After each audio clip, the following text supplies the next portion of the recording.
Hello বন্ধুরা, তো জঙ্গলে এসলাম আলু খুলতে। তো আলু খুলতে এসে একটা জিনিস দেখলাম, চলো দেখাচ্ছি তোমাদেরকে। যে দেখতে পাচ্ছ, এই গাছগুলো কিন্তু সাধারণত আগে অনেক খুব হতো। যে দেখতে পাচ্ছ, যে এর নাম হচ্ছে দরজা পাতা। এগুলো কিন্তু খাওয়া হয়, কিন্তু এর সব থেকে বিশেষগুলো হচ্ছে একটা একটু জলে যদি বাটি বা কোনো কিছু জলে নিয়ে একটু ভালো মাখিয়ে রাখি দেওয়া হয়, তো এটা জেলি হয়ে যায়। তো এই জেলিটা খেলে কিন্তু পেট ঠান্ডা করে খুব। তো আগে তো এগুলো দেখা খুব পাওয়া যেত, এখন বেশ পাওয়া যায় না ঠিক। তো এখানে এসে দেখলাম, তার জন্য এই যে কিছু আমি তুলে নিয়ে যাবো, জেলি বানিয়ে দেখাবো তোমাদেরকে।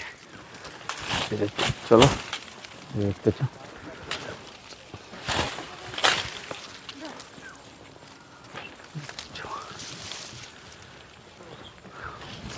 তো অনেক হয়েছে এখানে।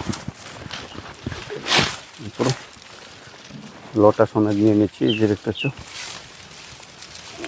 তো এগুলো নিয়ে, এগুলো কিন্তু খাওয়াই খুব পেটও ঠান্ডা করে খুব, দেখতেছ দরজা পাতা। তো এগুলো আগে খেয়েছো কিনা কমেন্টে অবশ্যই জানাবে। তো আমি তো খেয়েছি এক দুবার।